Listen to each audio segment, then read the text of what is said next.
ini kita akan membahas akhlak mazmumah. Sebelumnya di sini anak-anak udah ada tahu belum? Akhlak itu apa? Akhlak itu apa, Bu?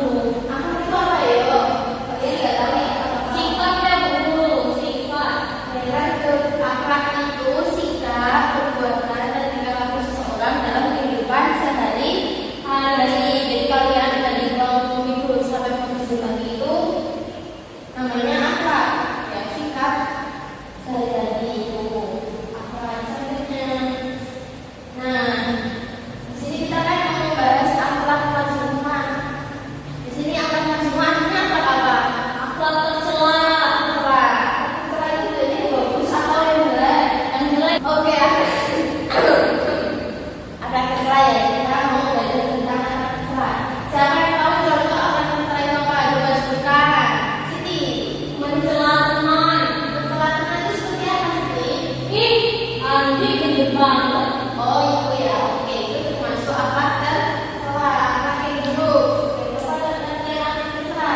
Akhlak atau sikap yang bersifat buruk yang tidak disukai oleh Allah dan Rasul. Nah, orang yang berakhlak tercela itu pastinya menyakiti orang lain dan membuat suasananya jadi tidak nyaman. Nah, jadi akhlak tercela itu suatu sikap yang tidak perlu dicontoh atau dilakukan. Selanjutnya,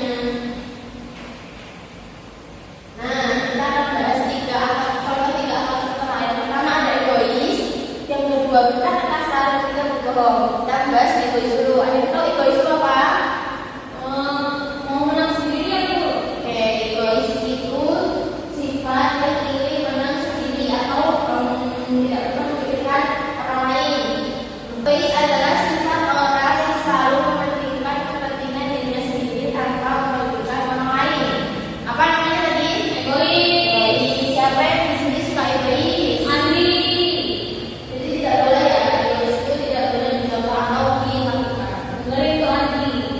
Ya, terus juga ada jenis-jenisnya. Orang egois seperti apa sih? Yang pertama, maunya menang sendiri, tidak mau mengalah. Yang kedua, tidak peduli dengan orang lain.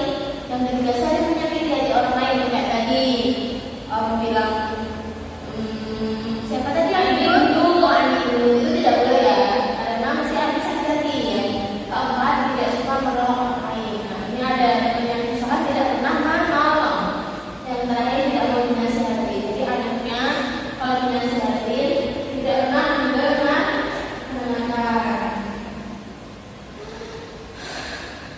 Nomor dua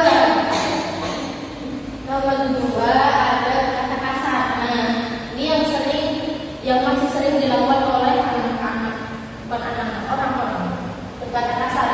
Jadi dalam Al-Quran juga sudah dijelaskan kalau orang yang berkata kasar atau mengumpat itu disebut sebagai jadi orang yang selalu berkata kasar itu akan celaka. Jadi di sini disebutkan Allah tidak mengumpat, yaitu orang yang mengucapkan kata-kata keji atau kotor dan kata-kata mencela kepada orang lain. Barang siapa yang beriman kepada Allah dan hari akhir maka berkatalah yang baik. Atau dia, kalian kalau tidak bisa berkata baik, kalian harusnya diam, kata kasar. Itu tidak boleh ya. Selanjutnya, nah ini contohnya berkata kasar yang pertama memanggil orang dengan berteriak. Kan ini tidak sopan, itu juga termasuk dalam perbuatan berkata kasar. Yang kedua, menyebut orang dengan nama hewan. Nah itu juga tidak boleh ya. Apalagi hewan berkaki 4. Kalian tahu kan kucing ya kucing nggak boleh ya. Kalau kalian memanggil temannya hewan itu tidak boleh. Yang ketiga, mencela, menghina, melaknat atau menyumpahi dan memfitnah. Itu juga masuk ke perbuatan berkata kasar. Yang terakhir, membisikkan kepentingan teman tanpa membutuhkan orang lain itu termasuk perkataan kasar. Dan terakhir, sikap tercela. Tercela yang terakhir itu ada berbohong. Nah ini di dalam Quran juga sudah dijelaskan pada surat Az-Zumar. Allah tidak memberi petunjuk pada orang yang berdusta dan sangat ingkar. Jadi Allah tidak akan memberi petunjuk bagi orang-orang yang suka berbohong. Nah, tadi kan Eh,